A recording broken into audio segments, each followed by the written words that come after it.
So, good morning guys, no? Ewan natin kung good morning nga ba to. Pero, ito, may nangyari sa ating CX-4R. So, yung oil leak, nagkaroon na siya guys. So, dito makikita yun. Ay, hindi nakikita guys, pero, ayan, sa pinaka-gasket, may naglilik sa kanya dyan. Ayan kung kita, pero ayan, basta diyan, ayun o, kita nyo guys. Kaya pala yung langis niya ang bilis bumaba, nagbabawas. So yan guys, medyo naka side stand yan, diba? Pero kahit itayo natin yan, nandyan lang yan, below level na agad. So isipin nyo guys, 6.5 nung third PMS natin.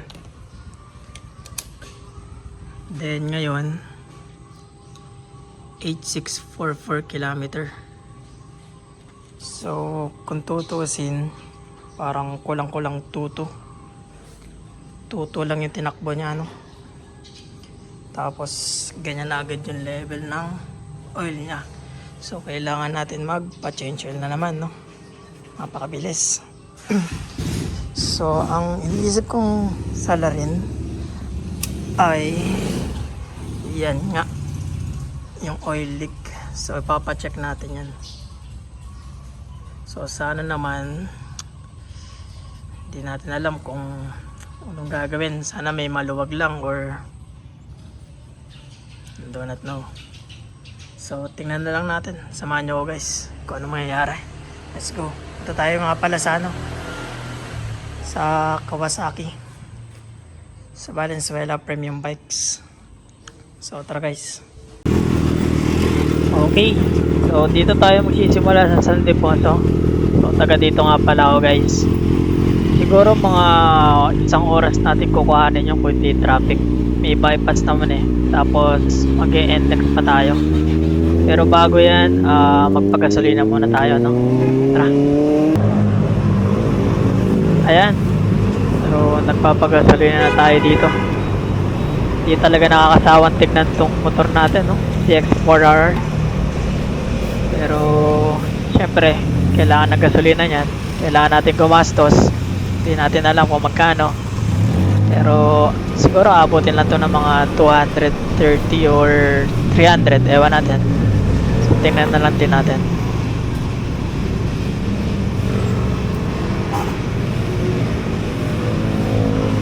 Okay na. Sakto. 500 ba yan o? 500. So 500 pala guys. Sakto. Ayun. Tara na. Grabe talaga daan dito sa San Ildefonso. Dito sa arko dito. Kaya kung hindi mo kabisado to guys, ako, sabi ko sa inyo, yari kayo dito. Masalda kayo dyan, ayan, nalalim. Tapos share ko lang din sa inyo guys, no, yung congressman natin, si Congressman Cholo. Ayan, yan yung bahay nila, nasa kaliwa, malaki. Tapos may simbahan dyan sa harap. So dito naman sa gilid, ayan, lubak-lubak, aray mo. And ayun, papasok na tayo sa Plaridel Bypass. Dito yan sa Maasim, no, dito yung entry nya, or kapag galing ka pa ng Tats, yan yung exit, dulo sa dulo lang. So basically guys, yan, ang dulo nito is sa Balagtas, exit na sa entrance. So tara, diretso na natin to.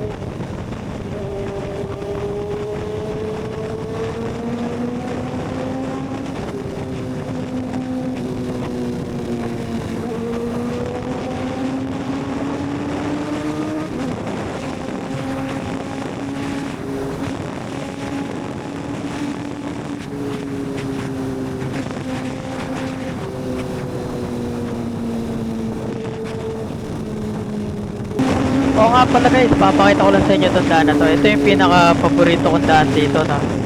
Itong tulay na to. Ang haba nito guys, oh. Tingnan nyo. Tapos kapag umaga, ayan, ganda niya. Kapag gabi, yun lang. Medyo madilim dito. Pero ayan, napakaganda ng daan, no? So, mahaba-haba rin to, tingnan nyo.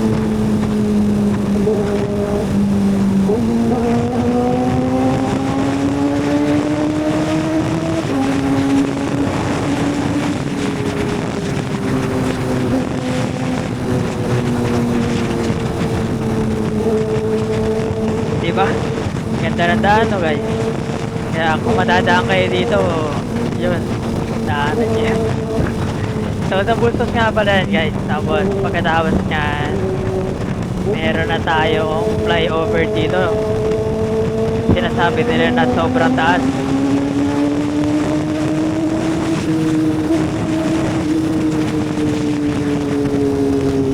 Eto, guys, sobrang tarik nito.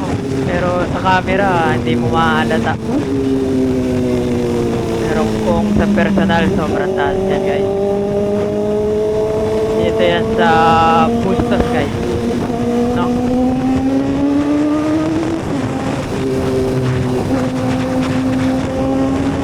Nakanda lang na dumadaan dito, kaya parang yan, nakapagpapabilis tayo, no? Pero ingat-ingat lang din sa daan, syempre. Kailangan naman natin lagi yun, eh, kahit nagmamabilis tayo. Wala dyan, malapit na tayo sa intersection, no? Kailangan natin magpapagal dito.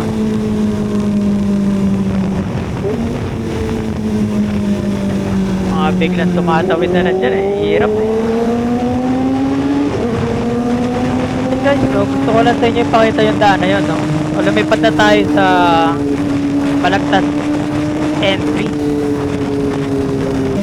So, ayan, guys, makarating na tayo sa Balagtas entry. Papasok na to ng NLEX, guys. So, tingnan natin kung mababasa yung RFID ko, no? Dito kasi naglolo ko to, eh. Ayun na nga, hindi binasa. Ay, hirap-hirap lagi kumuha ng RFID, no? Kapag di binabasa, ano pa naman yung ano na yan, sistema na yan, no? Inuobliga nila tayo ng sticker, kaso laging ganyan. O ayaw pang basahin, dahil lang.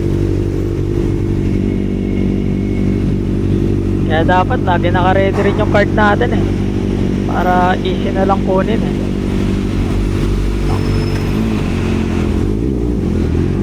Okay, tara. So, kita na lang tayo dun sa may premium bikes. Okay, waits ko pa kasi yun, guys. Kita-kits.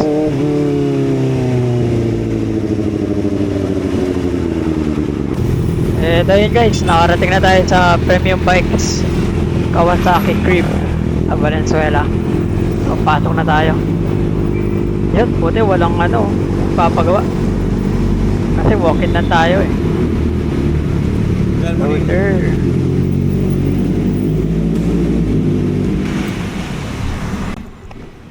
Boss, papachase nila ulit. Nagbabawas, eh. Palagay ko may tagas na. Kasi nung sinilip ko dito, may langis. Ay, hindi, ano? Pinapsik lang. Ala pang ano, 2K pa lang auto, eh. Below, ano na. Yung Odo, nung simula na nagpa-change yung ako dito, nakaka 2K pa lang. So, nung sinilip ko dito, napanood ko na sa YouTube, yung parang ano dito, yung sa head, may ano, tagas. Ewan ko kung dumi lang, pero based na napanood ko, pag may langis daw yun, ano na yun, nagtatagas daw yun. Kasi sabi ni sir doon, kahit mga 5K nga daw, kaya daw sana, eh. Yung langis dati no, ano, para ganun. Tsaka nung chinase on nyo last time, boss, sabi nyo, di ba, parang sobrang konti ng langis, nakaka 3K pa lang. Eh ngayon, 2K lang, grabe, hindi na ano, nasa below average na, boss. A few moments later.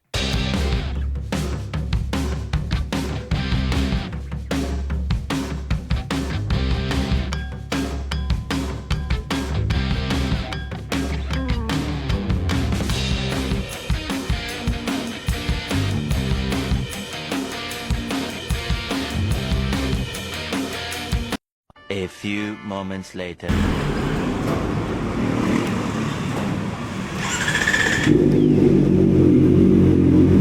And ayun guys, no? So natapos na tayo sa ating pinagawa. So nagpa-change oil tayo at ayun nga, pinag-check natin yung sa oil leak niya. So binaklas nila yun. Chinek nila yung loob. So ang sinabi ng mekaniko natin dito is yan daw muna ng Betagree gasket maker. So ilalagay ko na lang dyan sa taas para makita nyo kung ano yung nilagay, no? Sabi nila may mga nagpagawa rin daw na CX4RR na nagka-issue about dyan sa oil leak nga, di ba? And yun, ganito yung ginawa nila muna.